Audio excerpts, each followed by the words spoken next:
for this? Are you down for this? If you're in the mood, we can take it to the moon.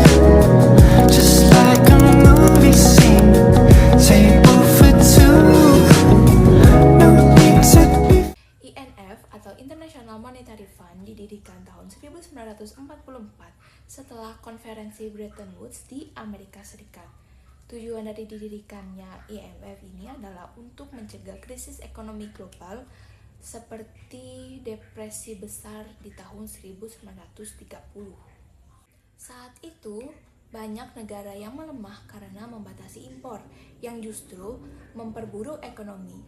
Akhirnya, perwakilan 45 negara sepakat untuk membentuk sistem kerjasama ekonomi internasional. IMF resmi didirikan pada tanggal 27 Desember 1945 dengan 29 negara anggota.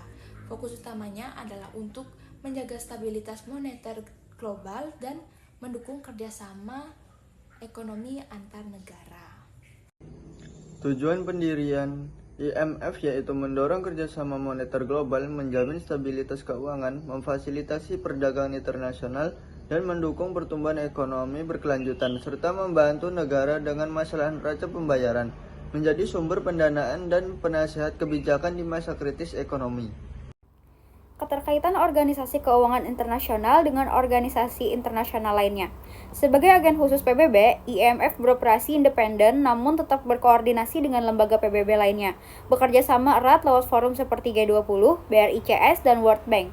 Misalnya dalam pertemuan tahunan Bretton Woods, IMF World Bank Spring atau Fall Meetings.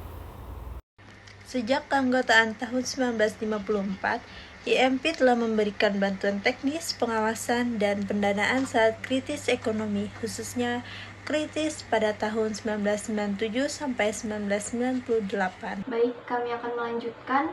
Peranan juga memberikan asistensi teknis seperti sektor fiskal, makroprudensial, statistik, perubahan iklim melalui kantor wakil di Jakarta termasuk laporan, finansial sektor, asesmen program per Februari 2025. Juga mendukung stabilitas ekonomi dan fiskal melalui studi dan program reformasi. Disambut baik oleh Kemenku Deputi Finance Minister Ardhito Abimanyu, Maret 2025. Berita terbaru tentang IMF. International Gita Gopinath, First Deputy MD IMF, mengumumkan akan mundur per akhir Agustus 2025. Kembali ke Harvard, pergantian posisi penting karena prosedur pertunjukan biasanya diusulkan oleh Amerika Serikat.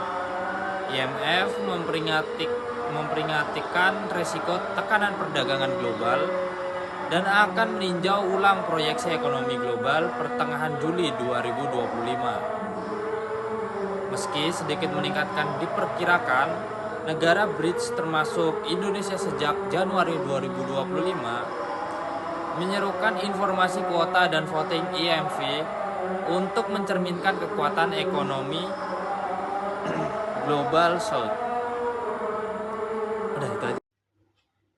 IMF menyetujui tambahan dana US dollar 1 miliar untuk program di Ekuador sebagai tanda kepercayaan terhadap manajemen fiskal mereka. B. Terkait Indonesia, Menteri Sri Mulyani menyerukan transformasi IMF dan World Bank agar lebih responsif terhadap ketidakpastian global saat Spring Meeting 29 April 2025.